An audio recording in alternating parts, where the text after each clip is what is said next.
Hello geographers, साक्षी education 9550 YouTube channel में आपका स्वागत है, अभिनंदन है। मैं आपका होस्ट और दोस्त सीएल सर। अपन जिस विषय के बारे में चर्चा कर रहे हैं वो है कक्षा 12 ज्योग्राफी भारत लोग और अर्थव्यवस्था नामक पुस्तक का अध्याय 6 जल संसाधनों के बारे में विस्तार पूर्वक गहनता से अध्ययन कर रहे हैं।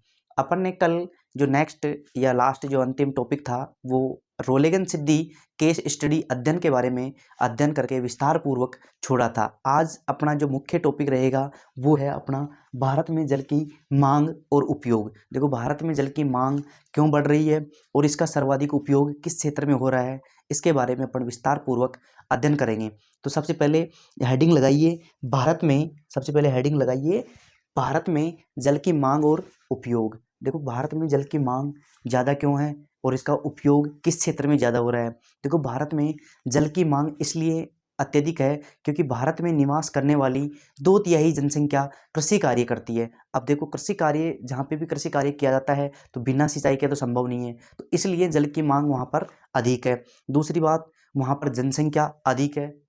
जिस देश या क्षेत्र में जनसंख्या अधिक रहती है उस देश में भी जल की आपूर्ति करने के लिए जल की मांग अत्यधिक रहती है। लेकिन प्रमुख जो मुख्य उद्देश्य है, भारत एक कृषि प्रधान अर्थव्यवस्था है जिस कारण ज़्यादातर जनसंख्या कृषि कार्य करती है और कृषि कार्य के लिए जल की आवश्यकता होती है। तो देखो, अपन वन बाय वन एक एक का अध्ययन करते हैं विस्तार पूर्वक। तो सबसे पहले देखो, भारत में जल की मांग और उपयोग, ये हेडिंग लगाइए। फिर अपन देखते हैं। देखो, पहला, भारत एक कृषि प्रधान अर्थव्यवस्था है। कैसी अर्थव्यवस्था है? कृषि प्रधान। कहने का मतलब ज़्यादातर जनसंख्या कौन सा कार्य करती है? कृषि कार्य करती है। तो भारत एक कैसी अर्थव्यवस्था है? कृषि प्रधान अर्थव्यवस्था है। और इसकी जनसंख्या का 2/3 भाग, कितना? 2/3 भाग जो देश की कुल जनसंख्या है इसका 2/3 भाग कृषि पर निर्भर है। किस पर निर्भर है? कृषि पर निर्भर है, अर्थात प्राथमिक क्रियाकलाप में संलग्न है। देखो, कृषि के अंतर्गत सिंचाई के लिए जल की सर्वाधिक आवश्यकता होती है। देखो, कृषि के अंतर्गत सिंचाई की आवश्यकता पड़ती है और सिंचाई के लिए जल की सर्वाधिक आवश्यकता होती है। किसकी सर्वाधिक आवश्यकता होती है? जल की सर्वाधिक आवश्यकता होती है।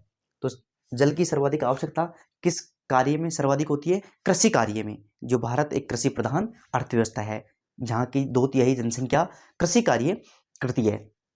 देखो, भारत की बहुउद्देशीय परियोजनाएं, देखो बहुउद्देशीय परियोजनाएं, देखो भारत की बहुउद्देशीय परियोजनाओं का जो मुख्य लक्ष्य है वो भी जल की मांग को पूरा करना है। भारत की जो बहुउद्देशीय परियोजनाएं हैं जिनका उद्देश्य केवल एक नहीं है, नाम से ही पता चल रहा है, बहुत सारे उद्देश्यों के लिए जो परियोजनाएं चलाई गई हैं उनको क्या कहा जाता है?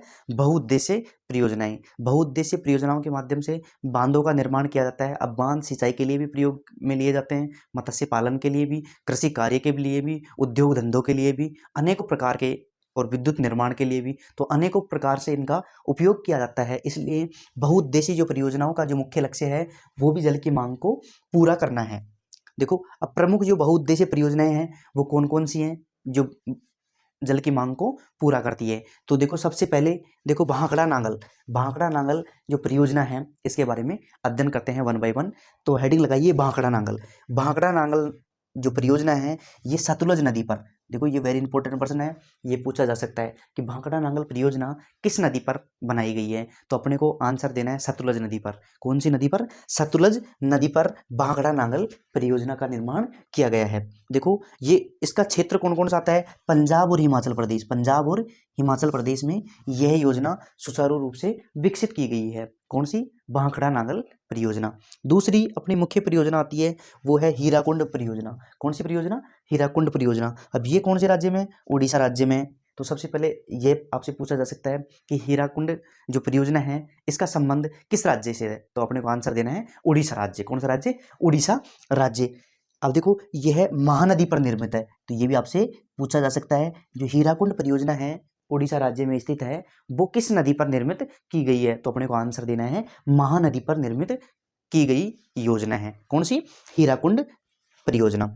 ये भारत का सबसे लंबा बांध है, और जो हीराकुंड बांध है ये भारत का सबसे लंबा बांध है। तो ये भी आपसे पूछा जा सकता है कि भारत का जो सबसे लंबा बांध है वो कौन सा है? तो अपने को आंसर देना है हीराकुंड बांध। कौन सा बांध? हीराकुंड बांध। इसी प्रकार जो तीसरी प्रमुख जो नदी घाटी परियोजना है वो जल की मांग को पूरा करती है वो है अपनी दामोदर घाटी। कौन सी घाटी? दामोदर घाटी। देखो स्वतंत्रता के बाद, स्वतंत्रता के बाद भारत की पहली नदी घाटी परियोजना। तो आपसे पूछा जा सकता है कि स्वतंत्रता के बाद भारत में जो पहली नदी घाटी परियोजना है वो कौन सी है? तो अपने को आंसर देना है दामोदर नदी घाटी परियोजना या दामोदर घाटी परियोजना। देखो हुगली नदी पर, इसका निर्माण कौन सी नदी पर किया गया है? हुगली नदी पर। तो ये भी अपने से पूछा जा सकता है, जो दामोदर घाटी नदी परियोजना है उसका निर्माण किस नदी पर किया गया है? वो है हुगली नदी पर। कौन सी नदी पर? हुगली नदी पर। पूर्व में बंगाल का शोक, देखो पूर्व में इसको क्या कहा जाता था? बंगाल का शोक। पूर्व में इसको बंगाल का शोक कहा जाता था। कौन सी नदी को? दामोदर घाटी नदी परियोजना को ना, दामोदर घाटी को पूर्व में बंगाल का शोक कहा जाता था, लेकिन वर्तमान में इसे वर्तमान में इसको बंगाल की जीवन रेखा कहा जाता है। वर्तमान में बंगाल में अनेकों कार्यों के लिए इस नदी घाटी परियोजना का प्रयोग किया जाता है, इसलिए वर्तमान में इसको क्या कहा जाता है? बंगाल की जीवन रेखा। अब नेक्स्ट इसके बाद जो अगली बहुउद्देशीय परियोजना है वो है नागार्जुन सागर परियोजना। तो ये नागार्जुन सागर परियोजना भी आपसे पूछी जा सकती है कि ये कौन सी नदी पर स्थित है? तो नागार्जुन सागर परियोजना है वो कृष्णा नदी पर स्थित है। कौन सी नदी पर स्थित है? कृष्णा नदी पर स्थित है। अब देखो ये कृष्णा नदी है, ये भारत की दूसरी, देखो भारत की, कौन से भारत की? दक्षिण भारत के, देखो दक्षिण भारत की दूसरी सबसे लंबी नदी है। तो ये आपसे पूछा जा सकता है कि दक्षिण भारत की सबसे लंबी नदी तो अपनी गोदावरी हो गई, लेकिन दूसरी सबसे लंबी नदी है वो है कौन सी है? कृष्णा नदी। कृष्णा नदी, जिस पर कौन सी परियोजना का निर्माण किया गया है? नागार्जुन सागर परियोजना। अब इसके अलावा देखो एक और परियोजना अपनी मुख्य रूप से रह जाती है, जिसका मुख्य उद्देश्य जल की मांग को पूरा करना है, तो वो अपनी रह जाती है नंबर ई पर। देखो यहाँ नीचे जगह नहीं थी, इस वजह से अपन ने ऊपर लिख दिया ये बॉक्स बना के। तो ई पर है अपनी इंदिरा गांधी नहर परियोजना। देखो इंदिरा गांधी नहर परियोजना, जिसको अपन राजस्थान नहर के नाम से भी जानते हैं, तो ये भी जल की मांग को पूरा करती है। देखो व्यास, देखो इसका उद्गम स्थान, सबसे पहले इसका उद्गम स्थान देखते हैं।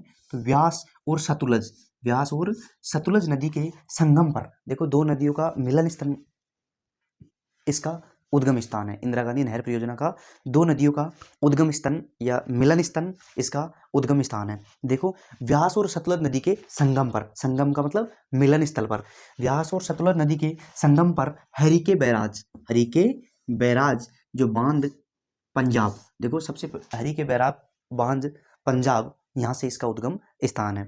तो इसका आपसे पूछा जा सकता है इंदिरा गांधी नहर परियोजनाओं का उद्गम स्थान कौन सी दो नदियों के संगम पर है? तो सबसे पहले व्यास और सतलुज नदी के संगम पर है। कहाँ पर है? हरिके बैराज बांध पंजाब में। हरिके बैराज बांध पंजाब से यह नदी, यह परियोजना निकलती है, जिसको राजस्थान नहर के नाम से जाना जाता है। किस नाम से जाना जाता है? राजस्थान नहर के नाम से जाना जाता है। तो देखो अपन ने आज जो मुख्य टॉपिक था उसके बारे में अध्ययन किया है, भारत में जल की मांग और उपयोग। तो भारत में जल की मांग क्यों है? क्योंकि भारत एक कृषि प्रधान अर्थव्यवस्था है। ज़्यादातर जनसंख्या कौन सा कार्य करती है? कृषि कार्य करती है। अब देखो जिस भी क्षेत्र या देश में कृषि कार्य ज़्यादा किया जाता है तो सीधी सी बात है वहाँ पर जल की मांग अत्यधिक होती है, क्योंकि बिना सिंचाई के फसल का उत्पादन संभव नहीं है ना। तो ये अपना मुख्य टॉपिक हो गया भारत में जल की मांग और उपयोग। एक बार आप इसका स्क्रीनशॉट लीजिए, फिर अपन आगे चलते हैं। इसी प्रकार एक एक बिंदु का अपन धुआंधार तरीके से, शानदार तरीके से, जोश और जुनून के साथ हंसते हुए, मुस्कुराते हुए एक एक बिंदु का विस्तार से, गहनता से अध्ययन करेंगे। तो एक बार स्क्रीनशॉट लीजिए, फिर अपन आगे चलते हैं।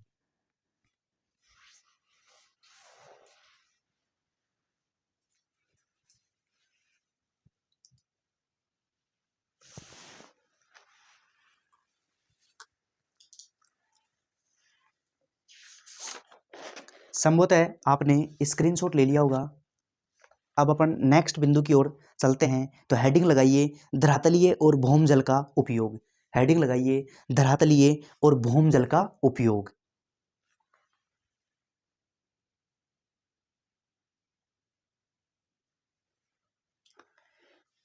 हेडिंग लगाइए भारत में धरातलीय और भौमजल का उपयोग। देखो भारत में धरातलीय और भौमजल का उपयोग किस किस सेक्टर में कितना कितना होता है, इसके बारे में अपन विस्तार पूर्वक अध्ययन करेंगे। तो हेडिंग लगाइए भारत में धरातलीय और भौमजल का उपयोग, क्योंकि जल तो दो तरह से उपलब्ध हो पाता है, या तो धरातलीय जल होगा या फिर जो गहराई में मिलने वाला भौमजल होगा। तो इनके बारे में अध्ययन करते हैं, विस्तार पूर्वक अध्ययन करते हैं। तो सबसे पहले अपन देखते हैं, देखो भारत में धरातलीय और भौमजल का उपयोग किन किन क्षेत्रों में सर्वाधिक किया जाता है, किन क्षेत्रों में कितना किया जाता है। देखो कृषि सेक्टर में कितना किया जा रहा है, औद्योगिक सेक्टर में कितना किया जा रहा है, घरेलू सेक्टर में कितना किया जा रहा है। तो इसके बारे में अपन विस्तार पूर्वक अध्ययन करेंगे। तो हेडिंग लगाइए, भारत में धरातलीय और भौम जल का उपयोग। तो पहला आता है कृषि सेक्टर में जल का उपयोग। देखो कृषि सेक्टर में जल का उपयोग, देखो या तो धरातलीय जल हो या भौम जल हो, दोनों का सर्वाधिक उपयोग, दोनों का सर्वाधिक उपयोग कौन सी सेक्टर में किया जाता है, कृषि सेक्टर में सर्वाधिक उपयोग किया जाता है। तो सबसे पहले देखो कृषि सेक्टर में जल का उपयोग, भारत में धरातलीय और भूम जल, भारत में धरातलीय और भूम जल का सर्वाधिक उपयोग कृषि सेक्टर में किया जाता है। कौन से सेक्टर में किया जाता है, कृषि सेक्टर में। तो चाहे धरातलीय जल हो या फिर भूम जल हो, दोनों का जो सर्वाधिक उपयोग है वो भारत में कौन से क्षेत्र में किया जाता है, कृषि सेक्टर में अधिक किया जाता है। क्योंकि भारत की जो 2/3 जनसंख्या है वो कृषि कार्य करती है, इसलिए सर्वाधिक जल का उपयोग चाहे धरातलीय हो चाहे भूम जल हो, दोनों का सर्वाधिक उपयोग कौन से सेक्टर में किया जाता है, कृषि सेक्टर में अत्यधिक मात्रा में किया जाता है। क्योंकि भारत की अर्थव्यवस्था मुख्य रूप से कृषि पर है ना, मुख्य रूप से यहाँ लिख लेना कृषि पर। भारत की अर्थव्यवस्था मुख्य रूप से कृषि पर, देखो भारत की अर्थव्यवस्था मुख्य रूप से किस पर निर्भर है, कृषि पर निर्भर है, कृषि कार्य पर निर्भर है। तो देखो कृषि सेक्टर में जो जल का उपयोग है, कृषि सेक्टर में धरातलीय जल का उपयोग 89%, ये भी सर्वाधिक है, और भूम जल का 92%, ये भी सर्वाधिक है। अर्थात भूम जल व धरातलीय जल का सर्वाधिक उपयोग कृषि सेक्टर में किया जाता है। दूसरा अपन देखते हैं औद्योगिक सेक्टर में जल का उपयोग। देखो औद्योगिक सेक्टर में भूम जल का कितना % उपयोग किया जाता है, धरातलीय जल का कितना % उपयोग किया जाता है। तो एक एक के बारे में अपन विस्तार पूर्वक अध्ययन करते हैं। तो हेडिंग दूसरी है अपनी, औद्योगिक सेक्टर में जल का उपयोग। देखो धरातलीय जल का तो 2%, देखो औद्योगिक सेक्टर में धरातलीय जल का तो कितना % प्रयोग किया जाता है, 2%, जबकि भूम जल का 5%, जबकि भूम जल का 5% उपयोग किया जाता है। कौन सी सेक्टर में, औद्योगिक सेक्टर में। तो एक नोट लगा के औद्योगिक सेक्टर के सामने एक नोट लगा के लिखना, सबसे कम धरातलीय जल, सबसे कम कौन सा जल, धरातलीय जल, सबसे कम धरातलीय जल का उपयोग औद्योगिक सेक्टर में किया जाता है, औद्योगिक सेक्टर में किया जाता है। क्योंकि सबसे कम जो धरातलीय जल है उसका प्रयोग किस में किया जाता है, औद्योगिक सेक्टर में किया जाता है। क्योंकि धरातलीय जल का सर्वाधिक उपयोग अपन किस में कर लेते हैं, कृषि कार्यों में कर लेते हैं या फिर घरेलू कार्यों में कर लेते हैं। इसलिए देखो जो धरातलीय जल है उसका सबसे कम प्रयोग औद्योगिक सेक्टर में होता है, कितना, 2%। देखो 2% सबसे कम उपयोग किया जाता है ना धरातलीय जल का, कौन से सेक्टर में, औद्योगिक सेक्टर में। नंबर तीसरा अपना आता है घरेलू सेक्टर में जल का उपयोग। देखो घरेलू सेक्टर में जल का उपयोग, भूम जल का कितना % उपयोग किया जाता है, जबकि धरातलीय जल का कितना % उपयोग किया जाता है। तो अपन देखेंगे, देखो धरातलीय जल का 9%, धरातलीय जल का 9%, जबकि भूम जल का 3% उपयोग कौन से सेक्टर में किया जाता है, घरेलू सेक्टर में। कौन से सेक्टर में किया जाता है, घरेलू सेक्टर में किया जाता है। तो देखो घरेलू सेक्टर में जल का उपयोग धरातलीय जल का 9%, जबकि भूम जल का 3%। तो इसमें भी अपने को एक नोट लगा के लिखना है, सबसे कम भूम जल का उपयोग, सबसे कम भूम जल का उपयोग घरेलू सेक्टर में किया जाता है। सबसे कम जो भूम जल है, भूम जल का सबसे कम उपयोग कौन से सेक्टर में किया जाता है, घरेलू सेक्टर में भूम जल का सबसे कम उपयोग किया जाता है, जबकि धरातलीय जल का सबसे कम उपयोग औद्योगिक सेक्टर में किया जाता है। तो आपसे ये प्रश्न भी पूछा जा सकता है कि धरातलीय जल का सबसे कम प्रयोग कौन से सेक्टर में किया जाता है, तो धरातलीय जल का सबसे कम प्रयोग औद्योगिक सेक्टर में किया जाता है, जबकि भूम जल का सबसे कम प्रयोग घरेलू सेक्टर में किया जाता है। एक नोट लगा के लास्ट में लिख लेना अपने को, भविष्य में देश में औद्योगिक और, देखो भविष्य में देश में औद्योगिक और घरेलू सेक्टरों, औद्योगिक और घरेलू सेक्टरों में जल का उपयोग बढ़ने की संभावना है, जबकि कृषि सेक्टर में जल का उपयोग कम होने की संभावना है। देखो भविष्य में औद्योगिक सेक्टर और घरेलू सेक्टर में तो जल का उपयोग बढ़ने की संभावना है, लेकिन कृषि सेक्टर में इसका उपयोग घटने की संभावना है या कम होने की संभावना है। क्योंकि देखो वर्तमान समय में या प्राचीन समय में लोगों का जीविका उपार्जन का साधन केवल कृषि था, और कृषि कार्य था तो उसके लिए सिंचाई की मात्रा, जल का सर्वाधिक उपयोग भी सिंचाई के रूप में करते थे। लेकिन धीरे धीरे लोगों का आर्थिक विकास, सामाजिक विकास एवं शिक्षा का विकास होने के कारण लोग कृषि कार्य को छोड़कर द्वितीयक और तृतीयक क्रियाकलापों में संलग्न हो रहे हैं। इसलिए वर्तमान समय में या आने वाली पीढ़ी में देखो धीरे धीरे औद्योगिक और घरेलू सेक्टर में जल का उपयोग अत्यधिक किया जाने लगेगा, जबकि कृषि सेक्टर में जल का उपयोग कम मात्रा में किया जाने लगेगा।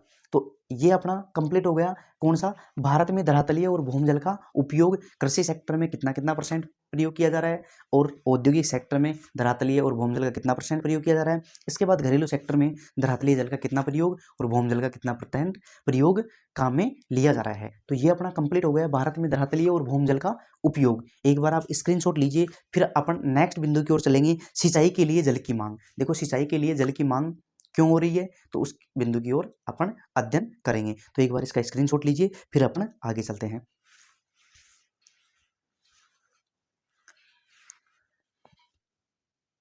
संभवतः आपने स्क्रीनशॉट ले लिया होगा, तो नेक्स्ट हेडिंग लगाइए सिंचाई के लिए जल की मांग।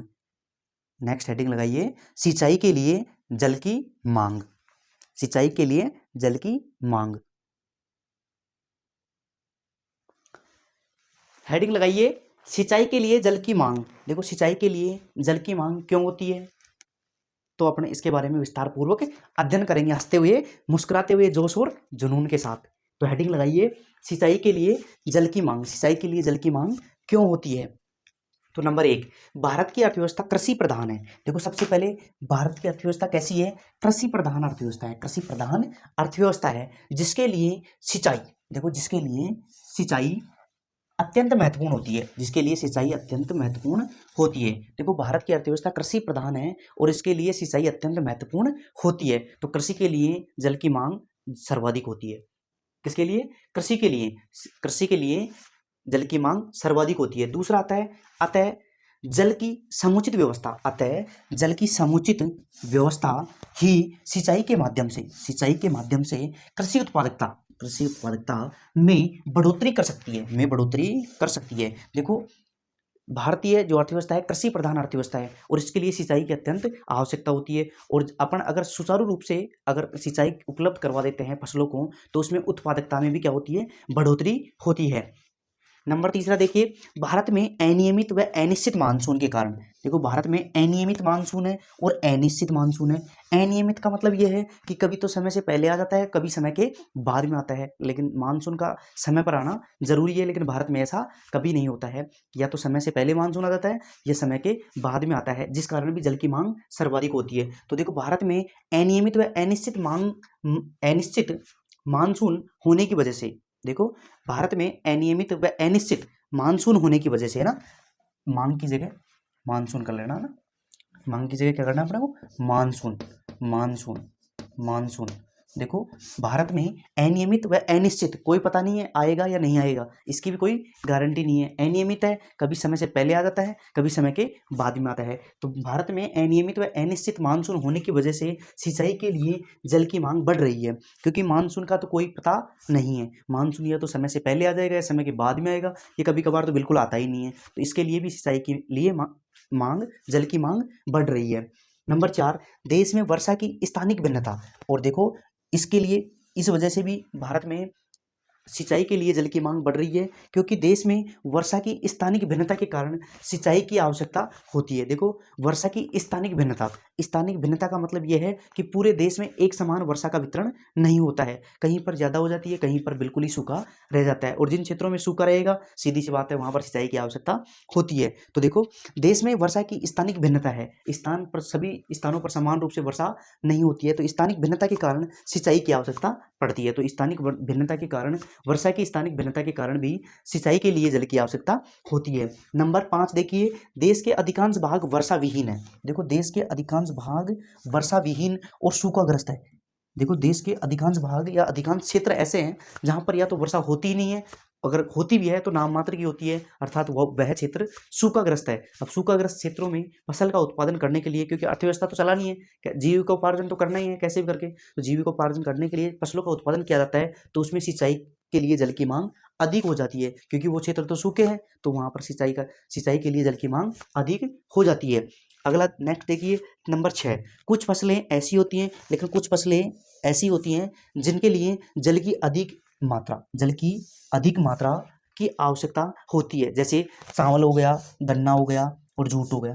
देखो कुछ क्षेत्रों में क्योंकि वहाँ की जलवायु ऐसी है कि वहाँ पर जहाँ जिस फसल को अत्यधिक मात्रा में जल की उपलब्धता होती है वही फसल वहाँ पर उत्पादित होती हैं। उनका उत्पादन करने के लिए देखो जल की आवश्यकता होती है। तो नंबर लास्ट 6 क्या है, कुछ फसलें ऐसी होती हैं जिनके लिए जल की अधिक मात्रा की आवश्यकता होती है, जैसे चावल हो गया, गन्ना हो गया, जूट हो गया।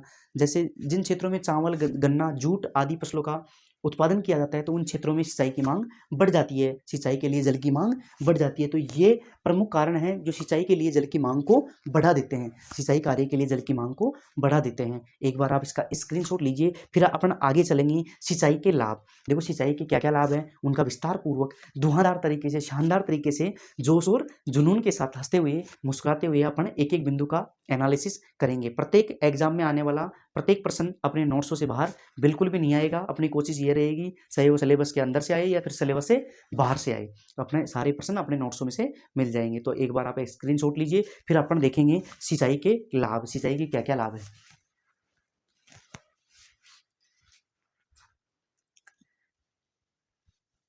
संभवतः आपने स्क्रीनशॉट ले लिया होगा, तो नेक्स्ट हेडिंग लगाइए सिंचाई के लिए, सिंचाई के लाभ। हेडिंग लगाइए सिंचाई के लाभ। नेक्स्ट हेडिंग लगाइए सिंचाई के लाभ। तो देखो नेक्स्ट हेडिंग लगाइए सिंचाई के लाभ। नेक्स्ट हेडिंग लगाइए सिंचाई के लाभ। किसके लाभ, सिंचाई के क्या क्या लाभ हैं उसके बारे में अपन विस्तार पूर्वक अध्ययन करेंगे। तो देखो सिंचाई के लाभ, पहला है बहुफसलीकरण। पहला लाभ कौन सा है, बहुफसलीकरण। देखो अगर सिंचाई के लिए अपने पास जल उपलब्ध है तो अपन बहुफसलीकरण को अपना सकते हैं, अर्थात एक साथ अनेकों प्रकार की फसलों का उत्पादन कर सकते हैं, जिसमें कम जल वाली आवश्यकता वाली फसलों का भी उत्पादन कर सकते हैं और अधिक जल वाली आवश्यकता की फसलों का भी उत्पादन कर सकते हैं। तो बहुफसलीकरण के अंतर्गत एक साथ कई प्रकार की फसलों का अपन उत्पादन कर सकते हैं अगर अपन पास सिंचाई सुविधा उपलब्ध है तो सिंचाई का पहला लाभ क्या हो गया, बहुफसलीकरण को बढ़ावा। यदि सिंचाई के लिए पर्याप्त जल, सिंचाई के लिए क्या उपलब्ध है, पर्याप्त जल की मात्रा उपलब्ध हो जाती है तो अपन बहुफसलीकरण किया जा सकता है। देखो यदि सिंचाई के लिए पर्याप्त जल की मात्रा उपलब्ध हो जाती है तो बहुफसलीकरण किया जा सकता है, अर्थात एक साथ कई प्रकार की फसलों का उत्पादन किया जा सकता है। कम सिंचाई वाली फसलों का उत्पादन भी किया जा सकता है और उसी के साथ अपन ज़्यादा सिंचाई वाली फसलों का उत्पादन भी कर सकते हैं, अर्थात एक साथ अलग अलग, देखो एक साथ अलग अलग प्रकार की कई फसलों का उत्पादन किया जा सकता है, किसमें, बहुफसलीकरण के अंतर्गत। दूसरा इसका प्रमुख लाभ है, सिंचाई का दूसरा प्रमुख लाभ है भूमि की कृषि उत्पादकता। देखो भूमि की कृषि उत्पादकता, देखो सिंचाई का दूसरा लाभ क्या है, भूमि की कृषि उत्पादकता। जिन क्षेत्रों में सिंचाई की मात्रा उपलब्ध है वहां पर कृषि उत्पादकता अधिक होती है और जिन क्षेत्रों में सिंचाई की मात्रा कम हो पाती है, जहां पर जल उपलब्ध हो नहीं पाता है, तो वहां पर कृषि उत्पादकता भी कम हो पाती है। तो अगर कृषि उत्पादकता का देखो, सिंचाई जहां पर उपलब्ध है, सिंचाई के लिए जल उपलब्ध है, वहां पर कृषि उत्पादकता भी अधिक होती है। तो दूसरा प्रमुख लाभ क्या हो गया, भूमि की कृषि उत्पादकता। देखो सिंचित भूमि की कृषि उत्पादकता,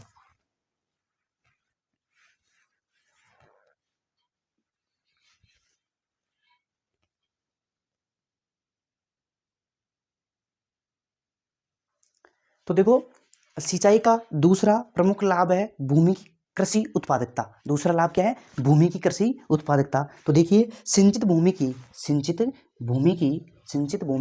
कृषि उत्पादकता असिंचित भूमि की अपेक्षा अधिक होती है। जहाँ पर सिंचाई कार्य ज़्यादा मात्रा में उपलब्ध हो पाता है तो वहाँ पर कृषि उत्पादकता, सीधी सी बात है, जहाँ पर सिंचाई की मात्रा अत्यधिक मात्रा में उपलब्ध हो पाती है वहाँ पर कृषि उत्पादकता भी अधिक होती है, और जिन क्षेत्रों में सिंचाई की मात्रा उपलब्ध नहीं हो पाती है वहाँ पर कृषि उत्पादकता भी कम होती है। तो सिंचाई का दूसरा लाभ क्या हो गया, भूमि की कृषि उत्पादकता।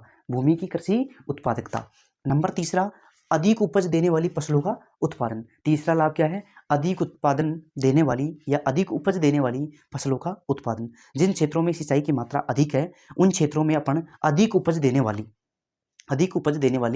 फसलों का उत्पादन कर सकते हैं, क्योंकि अपने पास सिंचाई की मात्रा भरपूर उपलब्ध है। इसलिए तीसरा प्रमुख लाभ हो गया अधिक उपज देने वाली फसलों का उत्पादन। तो देखो अर्थात सिंचाई की बेहतर व्यवस्था, नवीन कृषि तकनीकी व उन्नत किस्म के बीजों का सफलतापूर्वक उपयोग को बढ़ावा देती है। देखो, उन्नत किस्म के बीजों के लिए अच्छी मात्रा में जल उपलब्ध होना जरूरी है। तो अगर अपने पास सिंचाई की मात्रा अच्छी उपलब्ध है तो अपन क्या कर सकते हैं, अधिक उपज देने वाली फसलों का उत्पादन कर सकते हैं। तो ये अपने मुख्य रूप से सिंचाई के प्रमुख लाभ हो गए। 3 प्रमुख लाभ हैं। पहला हो गया बहुफसलीकरण, दूसरा हो गया भूमि की कृषि उत्पादकता, और तीसरा हो गया अधिक उपज देने वाली फसलों का उत्पादन। तो ये प्रमुख 3 कृषि के क्या हो गए, लाभ हो गए। ये क्या हो गए, लाभ हो गए। अब नेक्स्ट अपन जिस बिंदु के बारे में चर्चा करेंगे वो है सिंचित क्षेत्र, अर्थात सिंचाई के क्षेत्र। तो एक बार इसका स्क्रीनशॉट लीजिए, फिर अपन आगे चलते हैं।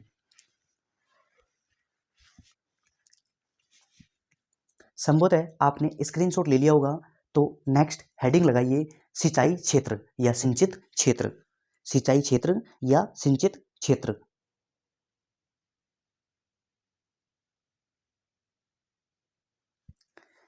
तो हेडिंग लगाइए सिंचाई क्षेत्र, हेडिंग लगाइए सिंचाई क्षेत्र। तो सिंचाई क्षेत्र का अपन विस्तार पूर्वक अध्ययन कर लेते हैं। तो देखो, सिंचाई क्षेत्र भारत के अंतर्गत पंजाब, कौन सा क्षेत्र, पंजाब, हरियाणा और इसके अलावा पश्चिमी उत्तर प्रदेश, पंजाब, हरियाणा और पश्चिमी उत्तर प्रदेश के अंतर्गत निवल बोए गए क्षेत्र का लगभग, निवल बोए गए क्षेत्र का लगभग 85% भाग, कितना परसेंट भाग, 85% भाग सिंचित है।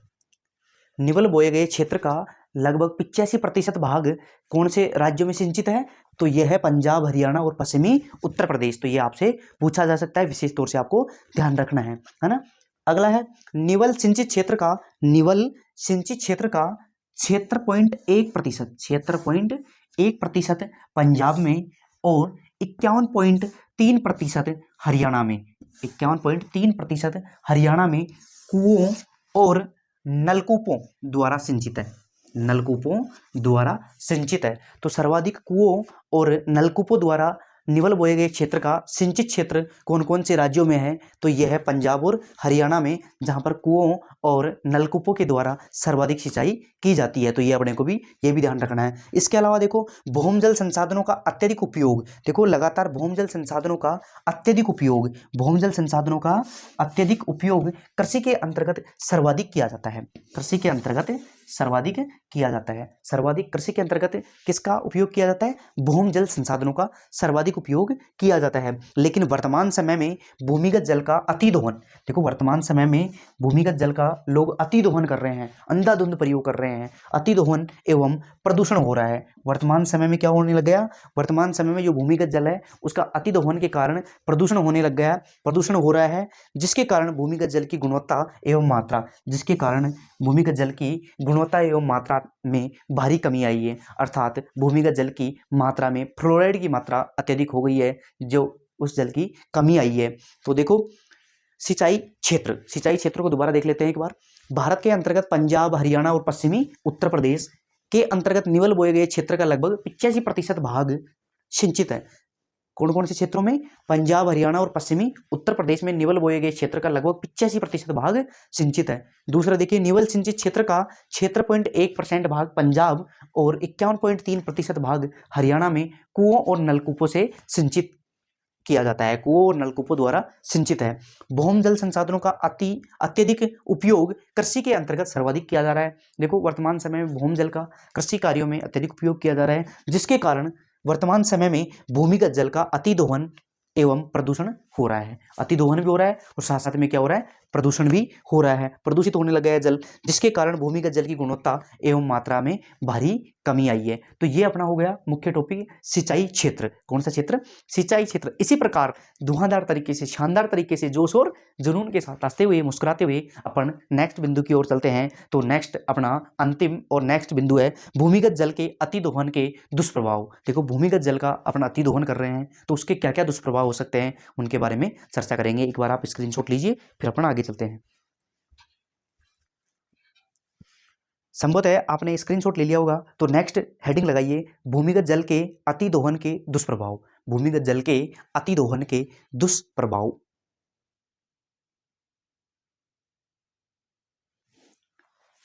तो देखो, नेक्स्ट हेडिंग लगाइए भूमिगत जल के अति दोहन के दुष्प्रभाव।